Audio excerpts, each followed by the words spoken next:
It's the wise one, Mr. Salasusil, and this video is for the honorable, the irresistible. All praises to the horizon. What is sleep?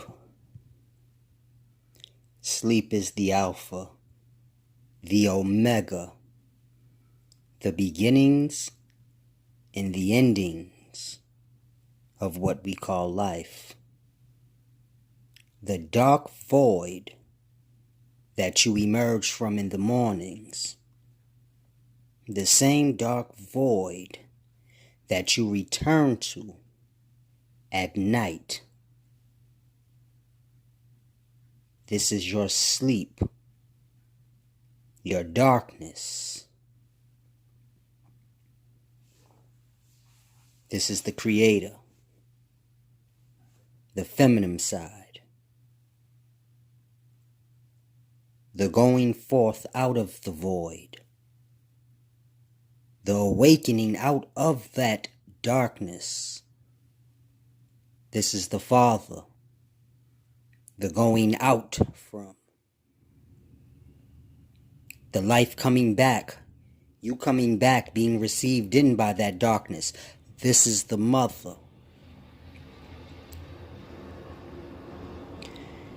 And so you have sleep and awake, light and darkness. But which is truly the dark and which is the light? Now, when you stare into a powerful light, are you not blinded by darkness? If to look at light is to see darkness, then truly it is the darkness one looks into to see. Picture the sun. When you stare at the sun, you see darkness. If you stare too long, all goes blind for you. You have to look away from the sun into the darkness so that you see. We block the sunlight from our eyes, creating darkness so that we can see. Somewhere between darkness and light is vision. And so I say again, which is really the darkness, the light or the dark, the awake or the sleep?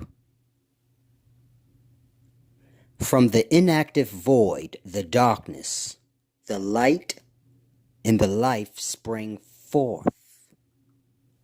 And so if the light and life spring forth from the void and the darkness, wouldn't that darkness be the light and the life?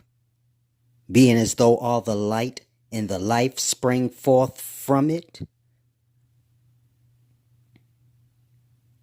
Wouldn't the place that the light spring forth to be the darkness? The void, the darkness, this is like sleep.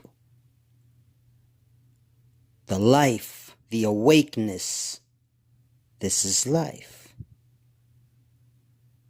And so I say again, if all spring forth from the void, the darkness, the sleep, wouldn't the void or the darkness or the sleep be the light and the life, being as though all the light and life spring forth from it? And so I ask again, which is really the darkness or the void? The death and sleep or the life and awake? When you go to sleep, are you not refreshed and renewed when you wake?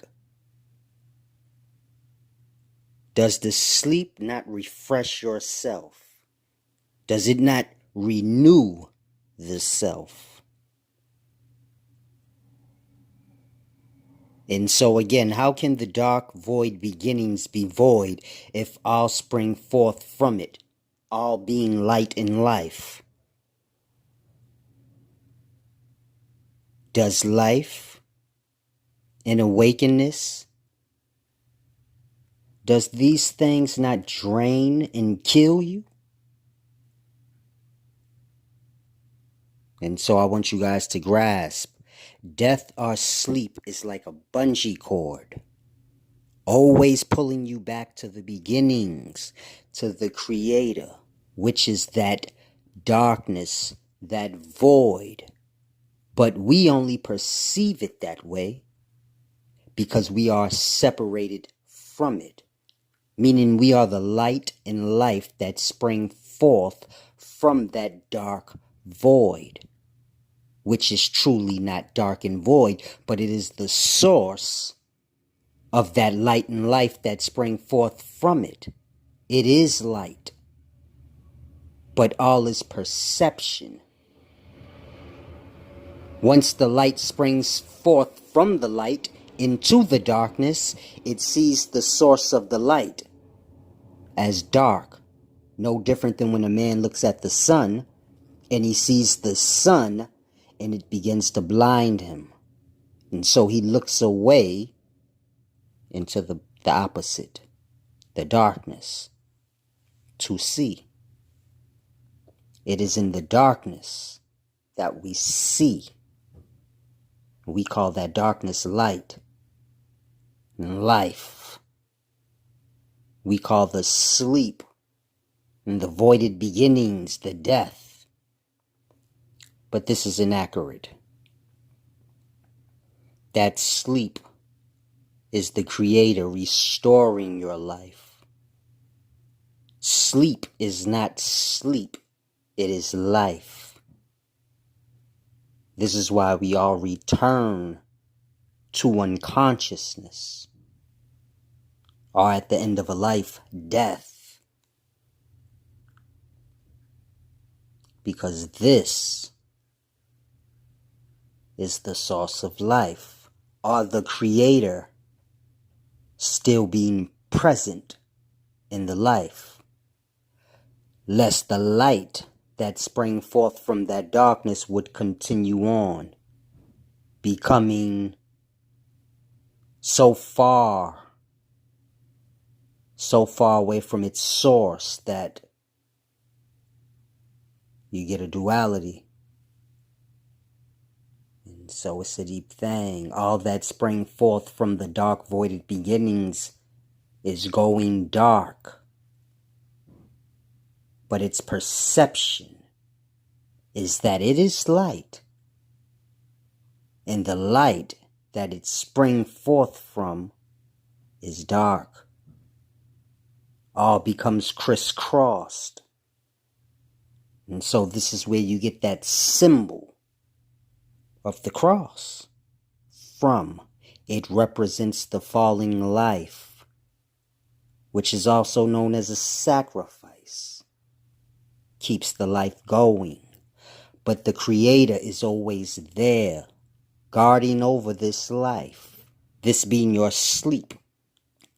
The sleep that you wake up from, the sleep that you return to. No different than death. At the end of a long day, we sleep. At the end of our long life, which is a day, we sleep. But that darkness is all. It replenishes. And so it's a deep thing I want you guys to grasp. I want to explain to you guys the crisscross, or how we perceive life to be crisscrossed. Upside down. We see things reversed. What we see as bad is good, and what we see as good is bad.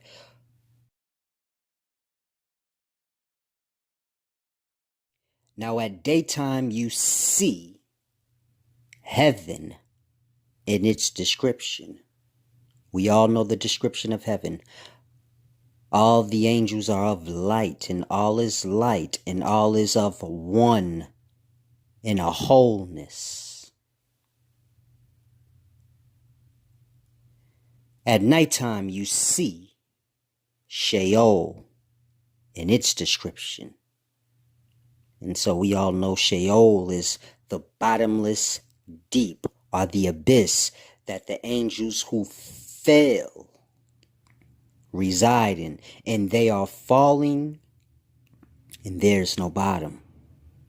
And it is dark and blackness, and that dark blackness is chains to these fallen. And so I'll say again, at nighttime you see Sheol in its description, and at daytime you see heaven in its description. Now, in order for you guys to grasp what I'm saying, I want to go into the Far East teachings and understandings of God so that you can understand what I mean when I say we perceive life upside down or crisscrossed. Now, in the Far East, you have God, the unseen, the conscious. And so God is whole. When I say whole, I mean not an individual, no individual, but all is whole. And so God is Brahma. Now I want you guys to grasp this unseen conscious, this wholeness manifests itself into what is known as the Jiva or the Atma, this being the substance or the in-between point between unseen and physical. And so this Jiva or this substance, the Atma, this is your semen. And so it is this Jiva, the spirit of God, God's spirit, God being that unseen that it manifests from. This is what reincarnates into all the physical vessels and bodies that you see. And so I want you to grasp this Jiva or Atma, the semen, the substance. It can be male or female. And so this is why God is viewed as hermaphroditic, God being that unseen, the voided beginnings. And so from that voided beginnings, which is God or Brahma, it manifests into substance, which is semen, no different than air manifesting into cloud, then water, right before your eyes, right in thin air. This is no different than a man thinking sexual, lustly thoughts, creating thoughts, and they manifest into semen right within his body or world, right from thin airs. His